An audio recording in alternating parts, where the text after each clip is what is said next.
Hello learners, आशा करता हूं आप सभी स्वस्थ हैं, फिट हैं। तो आइए विकास चैप्टर की हम अपनी यात्रा को आगे बढ़ाते हैं और आज इसके तीसरे भाग को शुरू करते हैं। प्यारे लर्नर्स, पहले दो भागों में हमने जाना कि विकास क्या है, विकास के विभिन्न पहलू क्या हैं, राष्ट्रीय विकास क्या है और विश्व बैंक प्रति व्यक्ति आय को आधार मानकर किस तरीके से देशों का वर्गीकरण करता है। उसके बाद हमने मानव विकास रिपोर्ट की जानकारी ली जो कि यूएनडीपी द्वारा जारी की जाती है। और आज हम जानेंगे कि आर्थिक विकास क्या है और विकास की धारणीयता से हमारा क्या अभिप्राय है। प्यारे लर्नर्स, आर्थिक विकास, आर्थिक शब्द जहां भी आपको लगा मिले तो आप समझ जाए कि वो हमारी आय से संबंधित है, वो मुद्रा से संबंधित है, वो बिजनेस एक्टिविटीज, व्यावसायिक गतिविधियों से संबंधित है, यानी कि कहीं ना कहीं पैसे से संबंधित है। तो आर्थिक विकास को हम कैसे परिभाषित कर सकते हैं? आर्थिक विकास विकास की वो प्रक्रिया है जिसमें किसी भी देश की प्रति व्यक्ति आय, किसी भी देश की प्रति व्यक्ति आय लंबे समय के लिए बढ़ती है ना। तो इन्होंने कौन सा पक्ष लिया विकास का? प्रति व्यक्ति आय, इनकम पर फोकस कर दिया कि अगर किसी भी देश की प्रति व्यक्ति आय लंबे समय तक बढ़ती है तो उस देश का आर्थिक विकास हो रहा है ना। इसे अंग्रेजी भाषा में शब्द दिया गया है इकोनॉमिक डेवलपमेंट।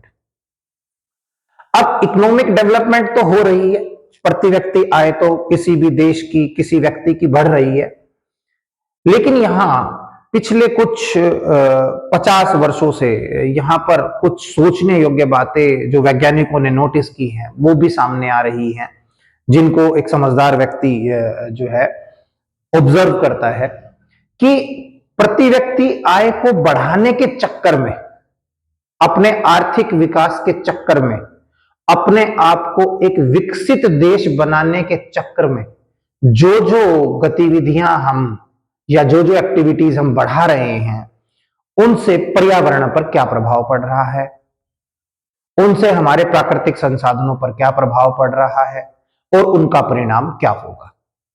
इस कंसेप्ट को समझने के लिए मैं आपको दो छोटे छोटे डाटा देता हूं। जैसे कि कच्चे तेल की अगर हम बात करें, जिसका प्रयोग हम अपने वाहनों में, कच्चे तेल को ही हम पेट्रोल डीजल में बदल कर जो है उसको वाहनों में प्रयोग करते हैं और वाहन ही कहीं ना कहीं हमारी फैक्ट्री, औद्योगिक जो इकाइयां हैं उनमें बनते हैं।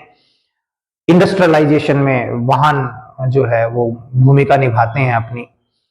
आप पाएंगे कि जो रिपोर्ट्स हैं वो कह रही है कि जो कच्चा तेल है वो आने वाले तकरीबन 100 सालों में, 100 सालों से भी पहले ही कच्चा तेल समाप्त हो जाएगा।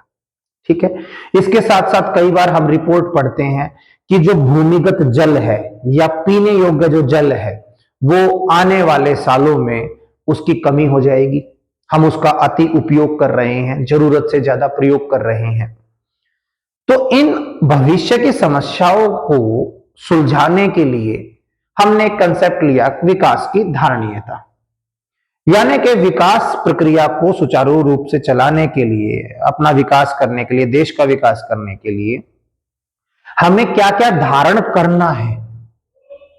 ठीक है, धारण यानी कि क्या क्या एक्टिविटीज हमें चुननी है और विकास कार्य को किस तरीके से आगे बढ़ाना है, यह है विकास की धारणीयता।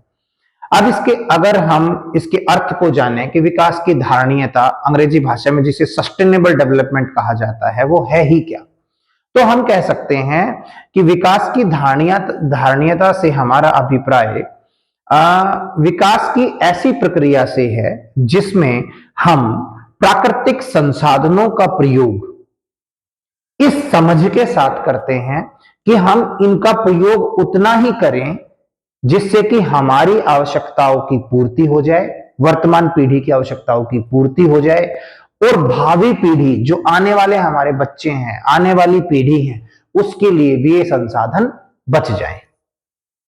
ठीक है, तो भावी पीढ़ी को मद्देनजर रखते हुए ये कंसेप्ट दिया गया सस्टेनेबल डेवलपमेंट का। इसे और हम इस तरीके से भी समझ सकते हैं कि देखिए जब भी हम विकास कार्य होंगे, जब भी हम अपने जीवन जीने की परिस्थितियां पहले से बेहतर करने की सोचेंगे, तो हम दो तरीके के संसाधनों का या साधनों का प्रयोग करते हैं। पहले नवीकरणीय साधन, दूसरे गैर नवीकरणीय या अनवीकरणीय संसाधन। गैर नवीकरणीय संसाधन प्यारे दोस्तों वे संसाधन हैं जिनकी पुनः पूर्ति प्रकृति करती है, जैसे कि पानी यानी कि जल। जल जिसकी हमें आवश्यकता है अपने बहुत सारे कामों को करने के लिए, अब हम उसका उपयोग भी करते हैं। और क्या होता है, भूमिगत जल का जब हम प्रयोग करते हैं, बारिश होती है तो भूमिगत जल जो है उसकी मात्रा फिर से बढ़ जाती है, उसका स्तर फिर से बढ़ जाता है। लेकिन अगर हम भूमिगत जल का अति उपयोग करते हैं, अति उपयोग का मतलब इतना उपयोग करते हैं कि बारिश जो है वो उस जल की पूर्ति नहीं कर पाती और भूमिगत जो जल है उसका स्तर नीचे की तरफ जा रहा है, पानी की कमी हो जाएगी आने वाले सालों में क्योंकि हम उसका अति उपयोग कर रहे हैं। तो विकास की धारणीयता कहती है कि जो नवीकरणीय संसाधन है ना उनको भी प्रयोग करो, लेकिन अति उपयोग करने की आवश्यकता नहीं है, सिर्फ अपनी आवश्यकताओं की पूर्ति के लिए कीजिए, है ना। तो जैसे हमने जाना था कि ये स्टेटमेंट महात्मा गांधी जी ने दी थी कि प्रकृति के पास हमारी आवश्यकताओं को पूरा करने के लिए तो जो है उपयुक्त संसाधन है, हमारी आवश्यकताओं को पूरी करने के लिए, लेकिन हमारे लालच को पूरा करने के लिए नहीं। ठीक है। उसके बाद है गैर या अनवीकरणीय संसाधन।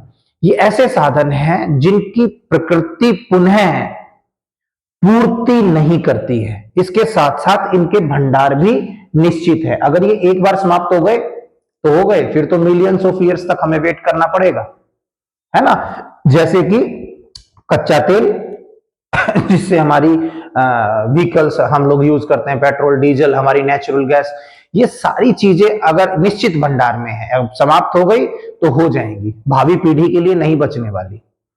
तो विकास की धारणीयता से हमारा अभिप्राय यही है कि हमें विकास कार्य करने हैं, हमें आगे बढ़ना है, लेकिन हमें विकास कार्यों करते समय इस समझ के साथ काम करना है कि जिन संसाधनों का प्रयोग हम कर रहे हैं वो हमारी आवश्यकताओं की पूर्ति करे, साथ ही साथ भावी पीढ़ी, आने वाली पीढ़ी के लिए भी बच जाए। ठीक है।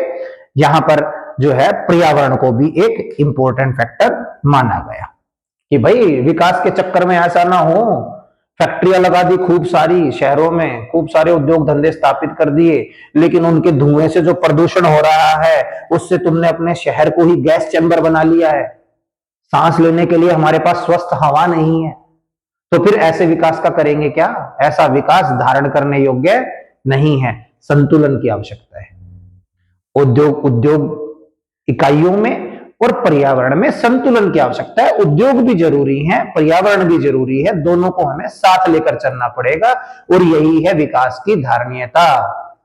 ठीक है।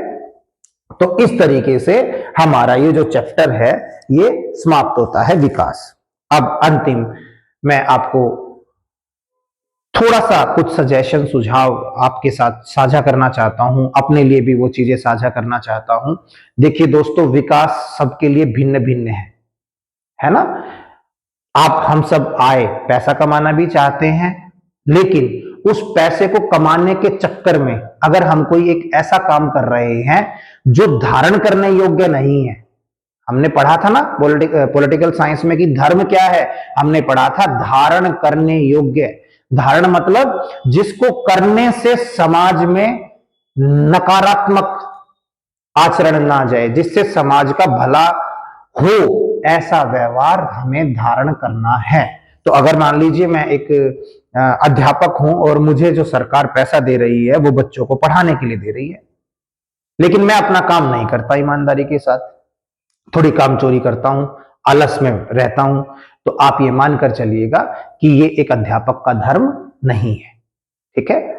तो हमें क्या करना है, हमें अपने विकास कार्यों के लिए, अपना विकास करने के लिए सबसे पहले अपने स्वास्थ्य का ध्यान रखना है, अपने आप को शिक्षित करना है, धर्म पर चलना है।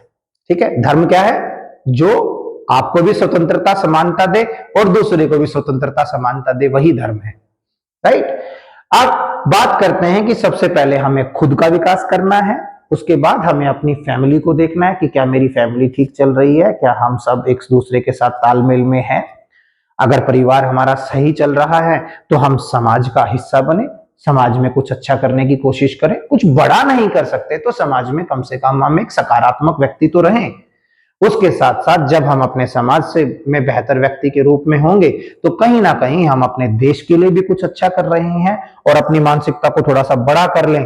तो भारत तो क्या कहता है, वसुदेव कुटुंबकम, कि पूरी दुनिया ही क्या है, एक परिवार है। तो हमें अपने विकास कार्यों को देखना है, धर्म पर रहना है, हमें सरल बनना है, सहज बनना है, सजग बनना है, समझ के साथ काम करना है और सृजनात्मकता के साथ कुछ अगर हम विशेष सृजन कर पाए तो मजा ही आ जाए। तो दोस्तों, अपना ध्यान रखिए, अपने स्वास्थ्य का ध्यान रखिए, शिक्षित बनिए, पढ़िए, अपने माता पिता का आदर कीजिए, उनका ध्यान रखिए, राष्ट्रवादी भावनाएं रखिए और दुनिया भी हमारा परिवार ही है। तो ओके, जय हिंद, जय भारत।